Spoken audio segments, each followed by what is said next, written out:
စားတော့ခိုင်ပိုင်ရှင်တို့ကအလုပ်သမားတွေကိုနေ့စဉ်အခမဲ့နေ့လည်တာကျွေးမွေးခဲ့တာအချိန်3နှစ်တိတိရှိခဲ့ပါပြီဒါပေမဲ့ဒီနေ့မှာတော့သမီးဖြစ်သူမင်္ဂလာဆောင်ရှိတဲ့အကြောင်းဆိုင်ပိတ်ပြီး3ရက်ကြာအနားယူခဲ့ပါတယ်ဆိုင်ပြန်ဖွင့်တဲ့အခါမှာတော့သူသမီးမင်္ဂလာဆောင်ကြောင့်ကြိုတင်အကြောင်းမကြားလို့ဆိုပြီးအလုပ်သမားတယောက်ရဲ့ပြစ်တင်ဝေဖန်မှုကိုခံရလိမ့်မယ်လို့သူလုံးဝမထင်ထားခဲ့ပါဘူးအဲ့ဒီလူကသူတို့3ရက်တိုင်တိုင်ထမင်းငတ်ခဲ့ရတယ်ဆိုပြီးဆိုင်ပိုင်ရှင်ကိုလူမဆန်သူပိုက်ဆံနည်းနည်းလေးရတာနဲ့အလုပ်သမားတွေကိ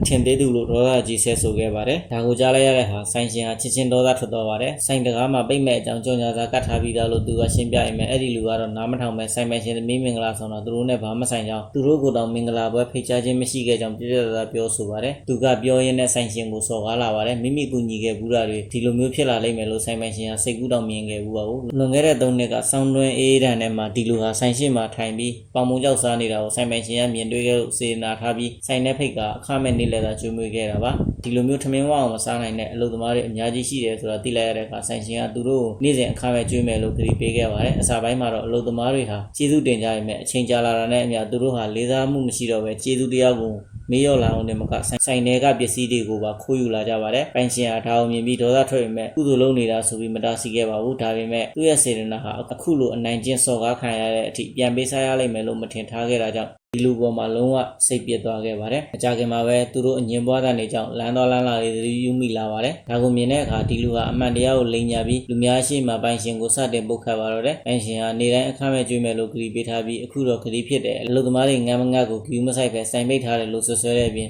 ်သူတို့ရဲ့ဆင်းရဲဒုက္ခတွေဟာပိုင်ရှင်ကြောင့်ဖြစ်ရတာလို့ပုံချပြီးတောင်းပန်ခိုင်းပါတယ်ပိုင်ရှင်ဟာဒါကိုကြားပြီးဒီလူဟာအချက်အလက်တွေကိုလိမ်ညာပြောနေတယ်လို့ပြပြသားပြောဆိုပါတယ်မိမိကစေတနာနဲ့ကြွေးခဲ့တာကိုကျေးဇူးကမ်းတာနဲ့ပဲတုံ့ပြန်ခံခဲ့ရတာပါဒီလူကအလျှော်မပေးတာကြောင့်ဆိုင်အလုပ်ကိုမထိခိုက်စေဖို့အတွက်ပိုင်ရှင်ကနောက်ဆုံးမှအလျှော်ပေးပြီးဘာလို့ကျင်တာလဲလို့မေးလိုက်ပါတယ်မထင်မှပဲဒီစကားကိုပြောပြီးတာနဲ့ဒီလူကမတက်ရပြီးဆိုင်ပိုင်ရှင်ကိုရောကြီးတောင်းပါတော့တယ်3ရက်စာနေ့လည်စာဖို့အတွက်လူရောက်30စာစုစုပေါင်းဒေါ်လာ1000တောင်းပါတယ်အဲ့ဒီတော့မှပိုင်ရှင်ကဒီလူရဲ့ရည်ရွယ်ချက်အစစ်မှန်ကိုသိလိုက်ရပါတယ်ဒီလောက်တောင်ပတ်စံလို့ခြင်းနေရင်ဘန်ဝဲတပြသွားတိုက်ပါလားလို့သူကလောင်ပြောင်လိုက်ပါတယ်အဲ့ဒီအခါမှာဘေးကကြည့်နေတဲ့သူတွေကလည်းအဖြစ်မှန်ကိုနားလည်သွားကြပါတယ်ပိုင်ရှင်ရဲ့စေတနာကိုအခုလိုဖြစ်စည်းနေတဲ့အဲ့ဒီလူကိုပတ်စံတောင်းရတဲ့တတ်သိရှိနေတာကိုဝေဖန်ကြပါတယ်သူဟာတကယ်ကိုအလိုရမကြီးသူလို့ပြောကြပါတယ်ဆင်းရဲရင်တောင်တိတ်ခါရှိတဲ့မိမိတို့ရဲ့အားနည်းချက်ကိုအသုံးချပြီးသူတစ်ပါးကိုအနိုင်မကျင့်တဲ့ကြောင်းပြောကြပါတယ်ဘယ်သူမှသူ့ဘက်မပါလာတာကိုမြင်တော့ဒီလူဟာဆဲဆိုပြီးထွက်သွားပါတယ်မထင်မှပဲအဲ့ဒီလူထွက်သွားပြီးနောက်အခြားလူသမားအချို့ဆိုင်ထဲဝင်လာပါတယ်ပိုင်ရှင်ကဆိုင်ပါလို့ပိတ်ရတာလဲဆိုတာမရှင်းပြ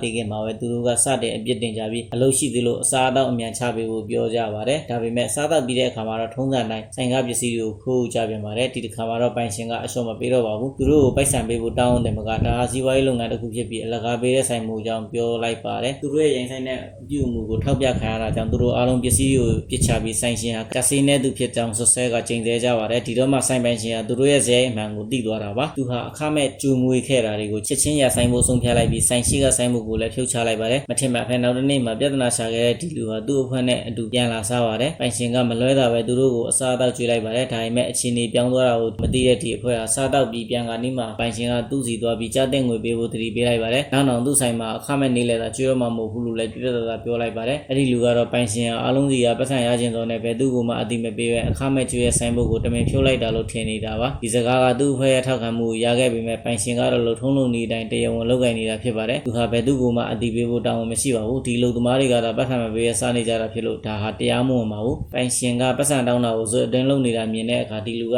ဆိုင်ရောင်းကောင်းတာသူတို့ကြောင့်ဖြစ်တာလို့အရှင်းမရှိပြောဆိုလာပါတယ်သူတို့ရာနေတိုင်းလာမစားရင်ပိုင်ရှင်ကပတ်စံနေအများကြီးရနိုင်ပါမလားလို့ဆိုပါတယ်အခမဲ့ကျွေးရရလိုက်တာကိုလက်မခံရုံနဲ့မကနေ့လက်သားရဲ့အစားအသောက်ကိုမြင့်တင်ပေးဖို့ချက်ချင်းလှုပ်ဆောင်ဖို့ပိုင်ရှင်ကိုဖိအားပေးပါတယ်အဲ့ဒီလူဒီလောက်ရဲတင်းနေတာကသူဟာစီမံကိန်းမှနေကြအဖြစ်ယာရုတိုးသွားတာကြောင့်အာဏာပြခြင်းနေတာဖြစ်ပါတယ်ပိုင်ရှင်ကတော့သူတို့အလိုမလိုက်ပါဘူးဒီလူရဲ့တောင်းဆိုချက်ကိုတိုက်ရိုက်ညှင်းပယ်လိုက်ပြီးများတဲ့ပတ်စံတွေဟာမိမိလိုအားကနဲ့ရတာဖြစ်ပြီးဒီလူနဲ့ဘာမှမဆိုင်ကြောင်းလူပုံလည်းမပြောလိုက်ပါတယ်ဒါကိုကြားရတဲ့အခါလက်အောင်ငယ်သားတယောက်ကကိစ္စကိုလက်လျှော့ပေးဖို့အဲ့ဒီလူကိုအကြံပေးပါတယ်ဒါပေမဲ့အဲ့ဒီလူကတော့ပိုင်ရှင်ကလွန်ခဲ့တဲ့3နှစ်ခရဲကစတင်ကျွေးမွေးခဲ့တာဖြစ်လို့ဒါဟာပိုင်ရှင်ရဲ့တာဝန်ဖြစ်တယ်လို့ယူဆနေပါတယ်လူကောင်းအဖြစ်နောက်ဆုံးထိစစ်လုပ်ပြီးအားလုံးကိုအခမဲ့စစ်ကျွေးရမယ်လို့ဆိုပါတယ်အဲ့ဒီအဖွဲ့ဟာအလိုရမကြီးပြီးအားမရနိုင်တာကိုဖြစ်နေတာမြင်တော့ပိုင်ရှင်ဟာအမှန်တရားကိုဖွင့်ပြောလိုက်ပါတယ်ကုမ္ပဏီကသူတို့ကိုတစ်နေ့ကိုစားစရိတ်ဒေါ်လာ100ပေးထားရင်ပဲသူတို့ကတော့ဒေါ်လာ30တောင်အကုန်ကြမခံ နေကြပါဘူးဒါကိုကြားလိုက်ရတဲ့အခါအားလုံးမြင်တက်သွားပါတယ်ပိုင်ရှင်ကစစ်ပြီးသူ့ရဲ့တမင်ဟာကုမ္ပဏီရဲ့ဥက္ကဋ္ဌဖြစ်ကြောင်းဖွင့်ပြောလိုက်တဲ့အခါမှာတော့ဒီအဖွဲ့ဟာပိုင်ရှင်ကသူတို့ကိုခြောက်နေတာလို့ထင်ပြီးဝိုင်းရဲကြပါတယ်ပိုင်ရှင်ပြောတာတွေအားလုံးကအမှန်တွေဆိုတာသူတို့မသိကြပါဘူးသူ့တမင်ဟာတကယ်ပဲဥက္ကဋ္ဌဖြစ်ပြီးသူတို့အလုံးလုံးနေတဲ့ဆောက်လုပ်ရေးစိုက်ဟာလည်းသူ့တမင်ပိုင်တာဖြစ်ပါတယ်ဒါတောင်အဲ့ဒီလူကပိုင်ရှင်ကသူ့ကိုကြောက်အောင်လုံးနေရလို့ထင်ပြီးထမင်းပိုးပေးဖို့ညှင်းဆန်နေတော့မှပဲပြဿနာတက်မှစိုးရိမ်တာကြောင့်ပိုင်ရှင်ကသူ့တမင်ကိုလာရောက်ဖြေရှင်းပေးဖို့ဖုန်းခေါ်လိုက်ပါတယ်ဒါပေမဲ့နောက်တစ်စက္ကန့်မှာပဲအဲ့ဒီလူကပိုင်ရှင်ရဲ့လက်ထဲကဖုန်းကိုရိုက်ချလိုက်ပြီးသားသူတွေနဲ့ပေါင်းကပိုင်ရှင်ကိုဝိုင်းနိုင်ကျင့်မှာတော့တယ်အခုညီမဲနေတဲ့ပိုင်ရှင်ကသူ့တမင်ရဲ့အချိန်အဝါကိုသုံးပြီးသူတို့ကိုချင်းချောက်ဖို့ကြိုးစားရမယ်သူတို့ကတော့ပိုင်ရှင်ဟာချမ်းသာမဲ့ကံပါလာသူမဟုတ်ကြောင်းနဲ့ဥက္ခရာတယောက်ဟာသူ့သမီးနဲ့ဘယ်တော့မှလက်ထပ်မှာမဟုတ်ဘူးလို့ယုံကြည်နေကြပါတယ်ပြောရင်းနဲ့ပဲပိုင်ရှင်ရဲ့မိသားစုတစ်ခုလုံးကိုပါစော်ကားလာပါတယ်ဒါပေမဲ့သူတို့မသိတာ